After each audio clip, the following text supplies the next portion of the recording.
Guys, maayong gabi sa tanan.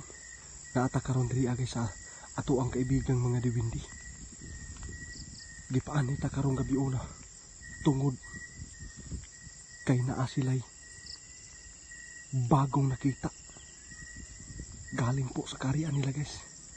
Ang nagpa-tawag sa ato karon guys nga atong istorya si Tatay ni Soto.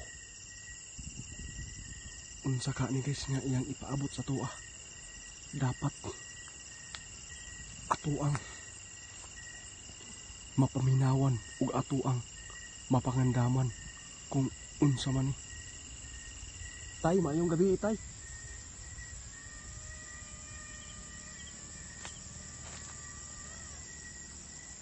Tinood ka tay?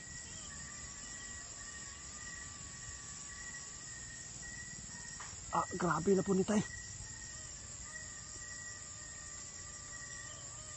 Di pa ba yun mahuman ang mga kalamidad nga mudangat sa mga karon tayong tuiga?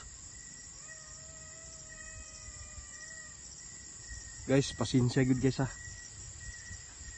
Akong gi-istorya gyud ang ato ang kaibigan nga si Tatay ni Soto. Kung nakita ba nila nga naapabay kalamidad nga mudangat sa ato karong tuiga, pero nangayog pasensya ang ato ang kaibigan nga diwindi na si Tatay ni Soto. Ang giingon pa niya diri guys, pasensya kaayo. Ang sa ilaha lang galing po sa karian nila, panibagong nakita nila guys nga maghanda lang gyapon ta ug mag-amping ta tungod kay sige tay.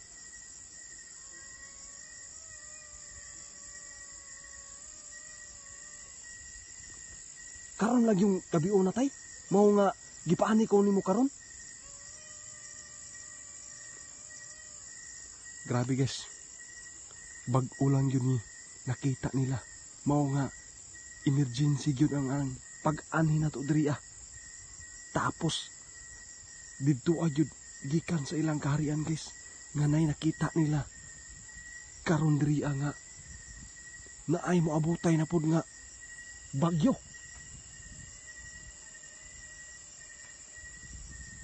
Grabe guys, dili gyud daw nila matansya karon guys, ug dili nila masabtan ang panahon karon diri sa tuwa kay una-unaon daw nato guys. Diri ang target atong tungura sa bagyong uwan na human na, pero asa paingon naglanpol didto sa laing lugar na igo nga grabe kakusog yun. Pero nagpasalamat lang ta kay wala mahitabo diri atay.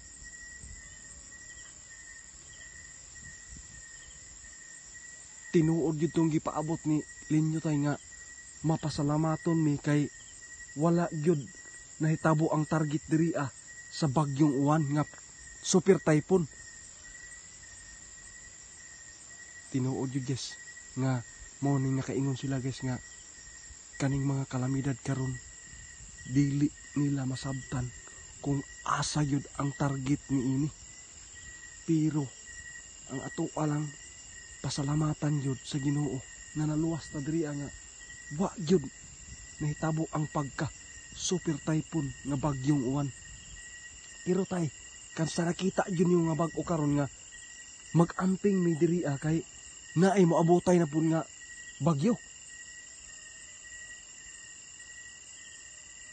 Grabe guys, mao gigiingon ni Tatay ni Soto karon guys nga dili magkumpiyansa bisan pa man yun nga nakasinati kita sa pagbagyo diri nga ninglihis diri sa tuang lugar.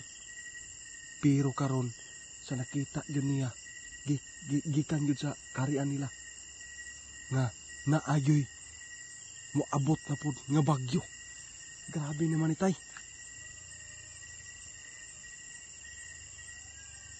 Salamat yapon taya sa imong pag-update gyud sa kuha karon nga gipaanhi ko nimo karon para lang gyud nga mabalita nimo. Galing po sa karian nila guys nakita po nila ngayon na maghanda po tayo, huwag tayong kumpiyansa, mag-igmat dahil dili jud muhunong ang mga kalamidad karong tuiga kay tungtong pataog November tay. Layo pa daw kayo ang December guys, pero blansihon nato sa gipaabot nila. Tanan, basta musugod ka og beer, timan ninyo, makita ninyo sa unang nga mga video guys, nga gipaabot na nila nga mutungtong ta og beer, September, October, November, December, mauni ang masugat nato nga mga katalagman o kalamidad ang maabot diri sa tuwa, pero sa tinuod lang nagkatotoo. Pero tay, diri atay, safety lang yapon mi diri atay.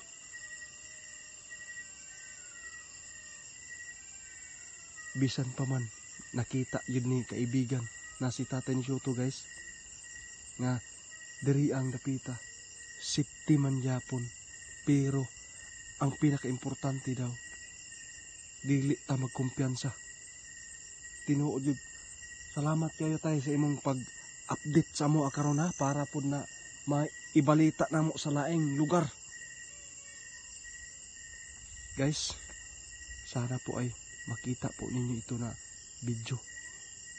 Ang sinasabi lang po dito sa ating kaibigan na si Tatay ni Shoto, mag-ingat dahil nakitaan nila galing po sa karian nila ngayon na mayroon na po paparating na bagyo na naman. Salamat yun sa pag-update tay.